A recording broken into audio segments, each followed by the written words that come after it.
श्री गणेशाय नमः। दोस्तों, वीडियो शुरू करने से पहले वीडियो को लाइक कर दे और चैनल को सब्सक्राइब जरूर कर दे।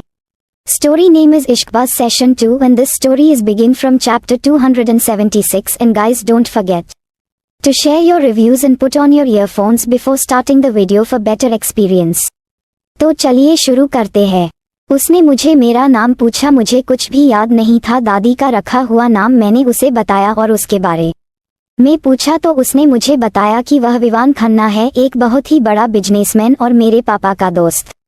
फिर वह मुझे अपने साथ ले गया और मुझे फाइटिंग की ट्रेनिंग देने लगा। मैं भी उसकी ट्रेनिंग को बहुत अच्छे से करता था। धीरे धीरे मैं बड़ा हुआ। उसने मुझे शार्प शूटर फाइटर बनाया। उसने मेरा पूरी तरह इस्तेमाल किया, लेकिन धीरे धीरे मैं उसकी तानाशाही से परेशान होने लगा क्योंकि वह मुझसे बेगुनाह लोगों का भी मर्डर करवाता था। मुझे ये बिल्कुल भी पता नहीं था कि वह मेरी जिंदगी का सबसे बड़ा दुश्मन है। मेरी बर्बादी की वजह है जो कि तुमने ही मुझे बताया। तब से मैंने तुम्हारी टीम को ज्वाइन किया, लेकिन तुमने मुझे नहीं बताया कि तुम्हें कैसे पता कि मैं ही आशी का भाई आयुष्मान जिंदल हूँ। और जीवा यानी कि अंश की बात को सुनकर क्रिश के चेहरे पर एक तिरछी मुस्कान आ गई और अब उसने जीवा को बताया। तुम्हें क्या लगता है, अपनी जी फैमिली को सिक्योर रखने के लिए मैं दिन रात एक कर देता हूँ उसे फैमिली के पास में यूं ही किसी अनजान इंसान को लाकर रख दूंगा? कभी नहीं। तुम जब हमारे साथ रहने के लिए डेविडसन विला आए थे तभी से मैंने तुम्हारे बारे में तहकीकात करनी शुरू कर दी थी, क्योंकि मैं अपनी फैमिली की सिक्योरिटी का रिस्क नहीं ले सकता था। फिर मुझे पता चला कि तुम अनाथ हो और मुझे तुम्हारे बचपन की कुछ फोटोज मिली। तुम मुझे काफी जाने पहचाने से लगे और एक बार स्विमिंग की ट्रेनिंग लेते वक्त मैं तुम्हारे सीने के पास एक बर्थ मार्क को देखा जहां एक बुलेट का निशान भी है। ये दोनों निशान बचपन से तुम्हारी बॉडी पर थे जिसे मैं अच्छे से पहचानता था। और फिर मुझे एक सेकंड नहीं लगा ये जानने में कि तुम कोई और नहीं बल्कि मास्टर डेविल के बेटे अंश यानी कि आयुष्मान जिंदल हो। फिर मुझे पता चला कि तुम्हें तो अपने बारे में कुछ याद ही नहीं, और इससे पहले कि मैं तुम्हें कुछ बताता तुमने मेरी फायरफ्लाई की किडनैपिंग की कोशिश करवाई, जिसके बाद तुम्हारा एक और सच मेरे सामने था। तुम्हारे बारे में पता लगाने के बाद मुझे ये भी पता चला कि तुम ही जीवा हो। लेकिन अब हम दोनों के सामने एक और चैलेंज है। हमें मिलकर यह पता लगाना होगा कि आखिर यह पी कौन है जो हर बार हमारी मदद करता है। ये सुनकर अंश ने हाँ में सर हिलाया। लगभग 3 घंटे बाद रात लगभग 11 o'clock बजे क्रिश वापस घर लौटा। वह जैसे ही कमरे में दाखिल हुआ आशी बेड पर बैठे हुए उसका ही इंतजार कर रही थी। अचानक क्रिश को देखकर आज ही जल्दी से बेड से उतरकर परेशान होते हुए क्रिश के गले से लग गई। उसकी आंखों में आंसू थे। साइको साइको, तुम आ गए, कहाँ थे तुम? मैंने तुम्हें कितना याद किया, कितनी कॉल की, कितने मैसेज, तुमने किसी कभी रिप्लाई नहीं दिया। आखिर कहाँ थे तुम? बोलो। आशी क्रिश के सीने से लगकर जोर जोर से रो रही थी क्योंकि उसे सचमुच क्रिश की बहुत चिंता हो गई थी। लेकिन आशी को इस तरह रोता हुआ देखकर क्रिश धीरे से उसके चेहरे को अपने सीने से निकालकर उसकी तरफ देखते हुए बोला, व्हाट हैपेंड? फायरफ्लाई, तुम इस तरह क्यों रो रही हो? मैंने तुम्हें बताया था ना, मैं बहुत इंपॉर्टेंट काम से जा रहा हूँ और तुम्हें कॉल का रिप्लाई नहीं किया क्योंकि मेरी बैटरी डेड हो गई थी। तुम इस तरह छोटी छोटी बातों पर रोया मत करो। Be strong Firefly. और क्रिश की इस बात को सुनकर आशी अपने निचले होठों को लगभग बाहर की तरफ निकालते हुए सुबकते हुए चेहरे पर क्यूट एक्सप्रेशन लिए अपनी टिमटिमाती हुई आंखों से क्रिश को देखते हुए बोली, मैं बहुत स्ट्रॉन्ग हूँ साइको, लेकिन बात जब तुम्हारी आती है मैं वीक पड़ जाती हूँ। यू नो ना how much I love you, I can't afford to lose you, you are my life psycho, you are my life. तुम जानते हो ना मैं तुम्हें कितना प्यार करती हूँ। मैं तुम्हें खोना बर्दाश्त नहीं कर सकती। तुम मेरी जिंदगी हो साइको, तुम मेरी जिंदगी हो। कहते हुए आशी एक बार फिर से क्रिश के सीने से लिपट गई और जोर जोर से रोने लगी। आशी की बातों को सुनकर क्रिश यूं ही उसे सीने से लगाकर शांत करते हुए बोला, शट अप फायरफ्लाई, तुम कुछ ज्यादा ही सोच रही हो। ये बताओ तुमने खाना खाया? कहते हुए क्रिश ने आशी को अपनी गोद में उठाया कि तभी आशी के मुंह से एक सीसक निकली की आवाज के साथ आशी की आंखें दर्द से बंद हो गई और उसके चेहरे पर तकलीफ भरे एक्सप्रेशन आ गए। और यह सुनते ही क्रिश थोड़ा परेशान हुआ। क्या हुआ फायरफ्लाई, तुम अचानक? कहते हुए कृष्ण अपने शब्द वही रोक लिए जब उसकी नजर आशी के हाथ पर गई जिसमें बैंडेज लगा हुआ था और उसका हाथ एक सपोर्ट बैंड के सहारे गले में लटका हुआ था। ये देखते ही कृष्ण ने परेशान होकर आशी को जल्दी से बेड के कोने पर बिठाया और उसके के हाथ की तरफ देखते हुए पूछा, तुम्हारे हाथों में ये चोट कैसे लगी? फायरफ्लाई। और क्रिश के अचानक सवाल पूछने पर आशी कुछ पल के लिए सकपका गई, लेकिन फिर उसने बात को संभालते हुए बहाना बनाते हुए कहा, वो साइको दरअसल स्वॉर्ड फाइटिंग के वक्त एक छोटा सा चोट लग गया था बस।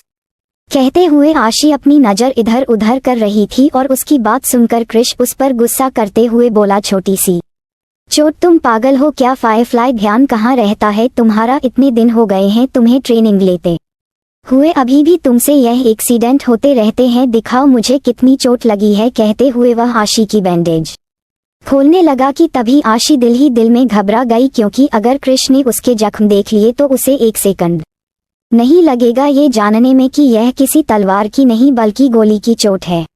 और यही समझाने के बाद आशी ने जल्दी से अपने हाथ पीछे लेते हुए क्रिश से कहा, नहीं नहीं साइको प्लीज इसे मत खोलो।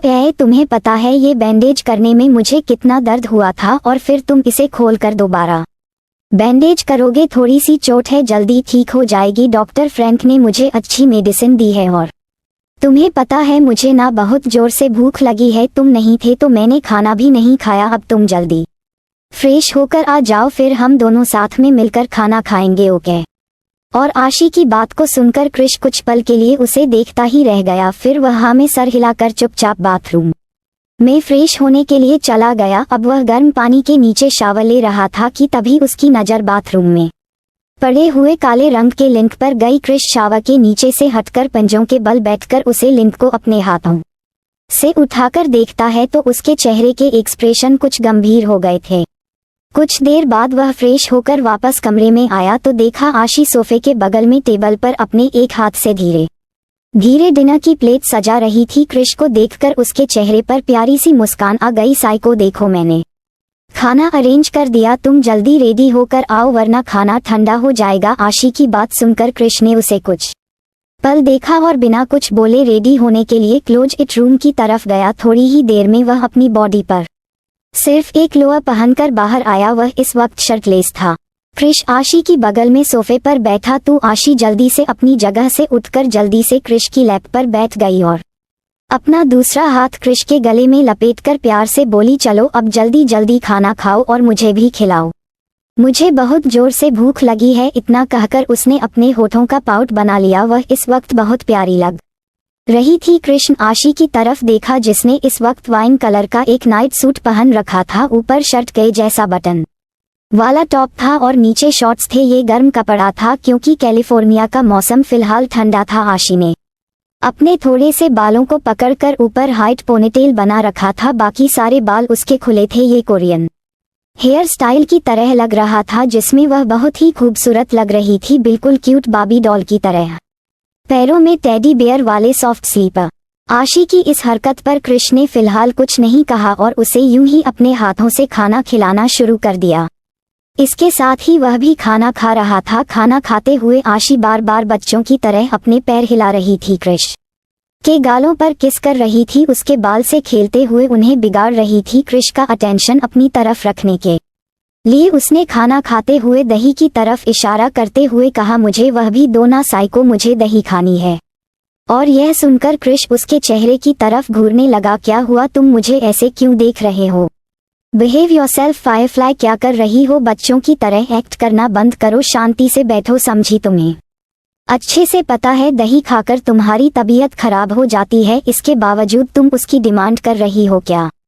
तुम सचमुच इतनी भोली हो या यह नाटक सिर्फ मेरे सामने करती हो? कहते हुए कृष्ण उस पर गुस्सा हो रहा था और कृष्ण की इस बात को सुनकर आशी का खाना अचानक ही उसके गले में अटक गया। वह जोर जोर से खांसने लगी और हैरानी वाली बात यह थी कि कृष्ण उसे पानी भी नहीं पिला रहा था। खांसने के मारे आशी का चेहरा लाल हो गया था, उसकी आंखों से आंसू बहने लगे थे। वह जल्दी से कृष्ण की गोद से उतरकर टेबल पर रखा हुआ पानी उठाकर पीती है। कृष्ण उसे यूं ही अभी तक घूर रहा था कि तभी आज ही घबराते हुए उसके चेहरे की तरफ देखते हुए उसके चेहरे की तरफ देखते हुए बोली, क्या क्या मतलब, तुम क्या कहना चाहते हो? साइको, मैं कुछ समझी नहीं।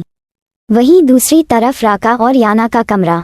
राका को भी कृष्ण के साथ घर से निकले हुए काफी समय हो चुका था और उसकी भी कोई खबर नहीं थी। याना इस बात को दिखाना तो नहीं चाहती थी, लेकिन उसे भी राका की बहुत चिंता हो रही थी। वह अपने कमरे में बेचैनी से अपने नाखून चबाते हुए इधर उधर घूम रही थी। इसके साथ ही उसकी नज़र बार बार घड़ी की तरफ जा रही थी। आखिर कहाँ रह गया यह, अब तक आया क्यों नहीं? कल से घर से निकला है, अब तक नहीं आया। सब ठीक तो होगा ना? कहीं उसे कुछ नहीं ऐसा नहीं होगा। किंग भी तो कब से गायब है। क्वीन भी कितनी परेशान हो रही थी। दोनों साथ गए हैं, इसका मतलब कुछ जरूरी काम होगा। लेकिन ऐसा भी क्या काम कि उसने मुझे इन्फॉर्म तक करना जरूरी नहीं समझा? आने दो, बताती हूँ उसे। इन शब्दों को कहते हुए याना को राका पर गुस्सा भी आ रहा था कि तभी अचानक ही कमरे का दरवाजा नॉक हुआ।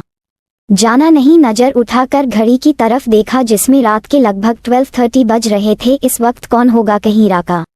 कहते हुए याना जल्दी से जाकर दरवाजा खोलती है। आ गए तुम, यही वक्त है तुम्हारे आने, कहते हुए याना जैसे ही अपनी बात को पूरा करने वाली थी कि तभी सामने का नजारा देखकर वह हैरान रह गई। उसके शब्द उसके मुंह में ही रह गए, क्योंकि उसके सामने राका काफी बुरी तरह घायल, अपनी बॉडी पर काफी ज्यादा बैंडेज किए हुए खड़ा था।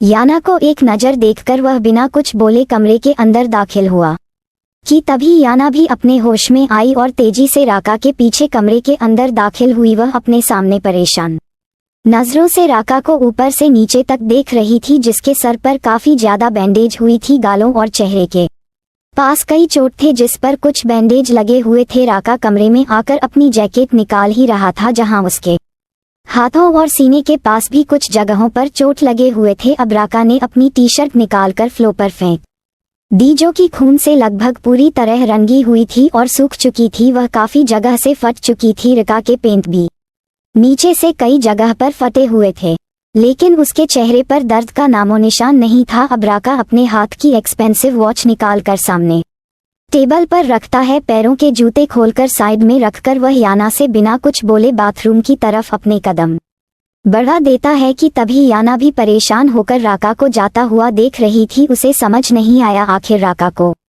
इतनी चोट लगी कैसे। इससे पहले कि वह कुछ पूछता राका वहां से जा चुका था कि तभी अचानक ही उसे बाथरूम में शावर का पानी ऑन होने की आवाज सुनाई दी। यह सुनते ही याना तेज कदमों के साथ बाथरूम की तरफ गई, जहां राका शावर के नीचे खड़ा होने ही वाला था कि तभी दरवाजा खुला होने के कारण याना ने ये देख लिया। ना जाने क्या सोचकर वह तेजी से बाथरूम में राका के पास गई और इससे पहले कि राका शावर के नीचे खड़ा होता, याना ने तुरंत ही शावर ऑफ कर दिया। ऐसा होते ही राका ने हैरानी से अपनी नज़र उठाकर सामने याना की तरफ देखा और थोड़ा कंफ्यूज होते हुए कहा, ये क्या हरकत है? शावर क्यों बंद किया? शावर ऑन करो, मुझे नहाना है। राका की गुस्से भरी आवाज सुनकर याना ने भी उस पर गुस्सा करते हुए कहा, पागल हो क्या? तुम्हें समझ नहीं आता? देखो खुद को इतनी चोट लगी है तुम्हें, जहां बैंडेज हुई है, और तुम इस तरह शावर के नीचे खड़े होने वाले हो। तुम्हें जरा भी इस बात का अंदाजा है कि इससे तुम्हारे बॉन्ड में इन्फेक्शन हो सकता है? और यह सुनकर राका यूं ही रूड वॉइस में बोला, oh really thank you so much मुझे बताने के लिए, बट काइंड ऑफ इन्फॉर्मेशन में इस तरह बिना फ्रेश हुए नहीं रह सकता, इसलिए हटो यहाँ से। कहते हुए राका एक बार फिर शावर ऑन करने ही वाला था कि तभी याना एक बार फिर उससे रूड वॉइस में बोली, हाँ तो तुम्हें किसने मना किया है? फ्रेश हो जाओ। तुम्हें मालूम होना चाहिए कि इस तरह के चोट में स्पंज बाथ लिया जाता है, ना कि पानी के नीचे थैया करना होता है। चलो मेरे साथ, मैं तुम्हारी मदद करती हूँ। और याना के मुंह से यह शब्द सुनकर तो राका को अपने कानों पर यकीन नहीं हो रहा था। वह हैरान नजरों से उसे देख रहा था, लेकिन फिर उसकी मदद लेने से साफ इनकार करते हुए बोला, नो थैंक्स, मुझे तुम्हारी मदद की जरूरत नहीं है। मुझे इन सब चीजों की आदत है, समझी? तुम अपने काम से काम रखो। राका के इस तरह कहने पर अब याना को उस पर गुस्सा आ रहा था। उसने गुस्से से राका के हाथ को पकड़कर अपनी तरफ लगभग खींचते हुए कहा, तुम चलोगे मेरे साथ या इसी तरह यहाँ खड़े होकर नाटक करोगे? ज्यादा स्ट्रांग बनने की जरूरत नहीं है, मुझे पता है तुम कितने स्ट्रांग हो, चलो मेरे साथ। कहकर याना बगल में रखे हुए एक छोटे टब में गर्म पानी करने के लिए गीजर ऑन कर देती है और स्पंज बाथ की तैयारी करने लगती है। राका उसे हैरानी से देखते हुए बोला, क्या बात है, तुम्हें बहुत चिंता हो रही है मेरी? आज सूरज पश्चिम से कहां से निकल आया? कुछ चाहिए तुम्हें? देखो अगर तुम्हें कुछ चाहिए तो साफ साफ बताओ, इस तरह नाटक करने की जरूरत नहीं है। मैंने तुमसे वादा किया है, मैं तुम्हारे इस नाटक के बिना भी तुम्हारी हर ख्वाहिश पूरी करूंगा तो बोलो क्या चाहिए तुम। और याना के मुंह से यह सुनते ही राका हैरान रह गया। So don't forget to share your review and comment your best part of an story.